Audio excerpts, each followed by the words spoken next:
구령의 직무냐 아니냐 이 관행이 아니고 법적으로 동의합니다. 그런데 이제 제가 보니까 5가지가 있더라고요. 네. 그러니까 2가지는 제가 평소에 잘 알던 건데 보안 업무하고 방첩, 간첩 잡는 역할.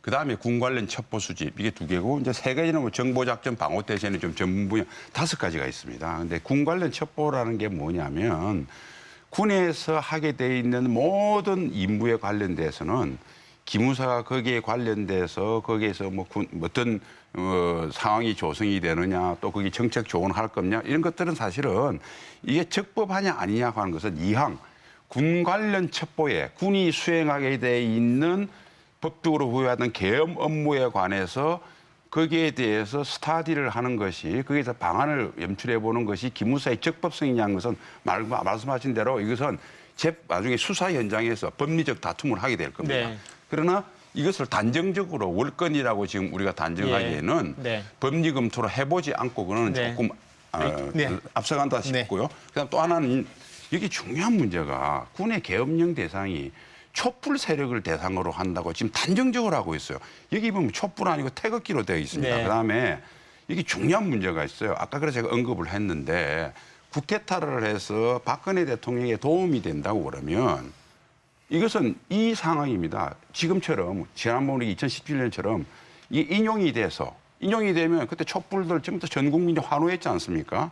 그런데 일부 거기서 좀 반발한 것은 사실 태극기 집회였습니다.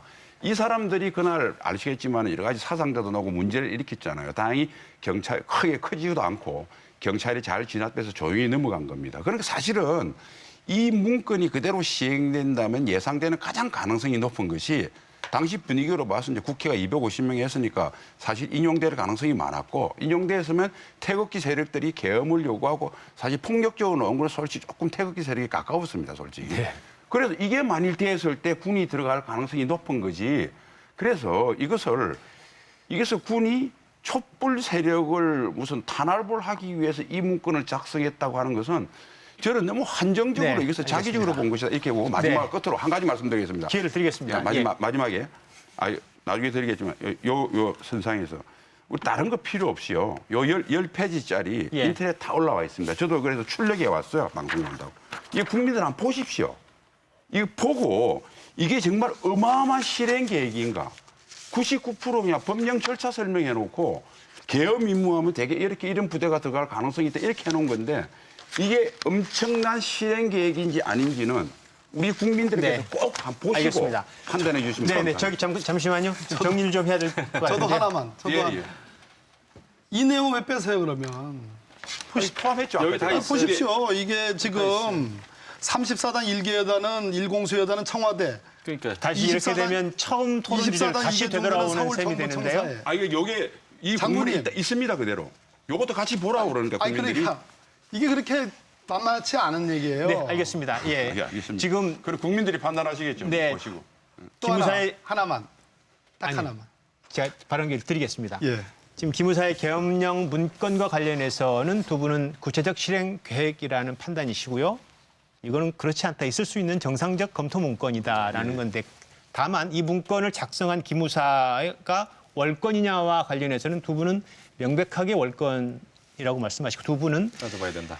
조금 애매하지만 의심은 가지만 따져봐야 된다는 말씀이시잖아요. 이게 이제 보고, 예. 기무사의 개혁과 연관이 돼 있는데 지금 국민의 여론을 보면 해체해야 된다는 여론도 꽤 있고요. 개혁해야 된다는 여론도 있고 거의 80% 이상이 일단 기무사는 어떤 방식이든 고쳐야 된다는 건데 짧게 어떻게 보십니까? 짧게 30초씩만 좀 말씀을 좀 해주시면 좋겠습니다. 시간이 없어서? 예, 시간이 없습니다. 그러면 아까 개혁과 관련해서. 빨리 말씀드리겠습니다. 기무사는 정책 조언을 하면 안 됩니다. 기무사는 첩보입니다. 보안과 첩보. 나머지 작전은 아실 거고요. 첩보라는 것은 떠돌아다니는 것을 보고하는 거지요. 정책 조언을 생산을 해내면 안 되는 거고요. 네. 그렇기 때문에 기무사 개혁 어떻게 할 거냐. 저는 근본적인 개혁을 해야 된다고 봅니다. 그런데 대통령을 중심으로 특히 자유민주주의 국가에서 기무사 역할은 너무너무 중요합니다. 네. 이건 굉장히 중요합니다. 왜? 대상이 민간인, 국민이 아니고 군이기 때문에 네. 이 첩보와 정보 활동의 중요성은 너무너무 중요해요. 네. 그래서 기무사를 없애자라는 얘기는 전 반대합니다. 그런데 지금처럼 정책 조언의 형태로 모든 것, 사사건건 다 관여해서 정말 미주알 고주알 다 하는 그러한 공룡부서가 돼서는 안 됩니다. 그렇기 알겠습니다. 때문에 네. 마지막으로 철저하게 법률에 의해서 잘 규율된 기무사로 재탄생 만들어야 되겠습니다. 네, 알겠습니다. 네. 기무사 개혁해야 되죠. 방첩 활동, 그다음에 군 관련된 정보만 수집해야 될 겁니다. 네. 거기에 한정해야 됩니다.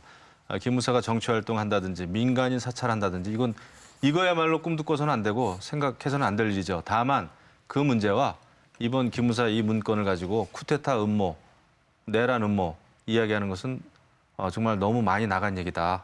우리는 사실은 또 사실대로 확인을 해야 되지 않습니까? 그래서 그런 오해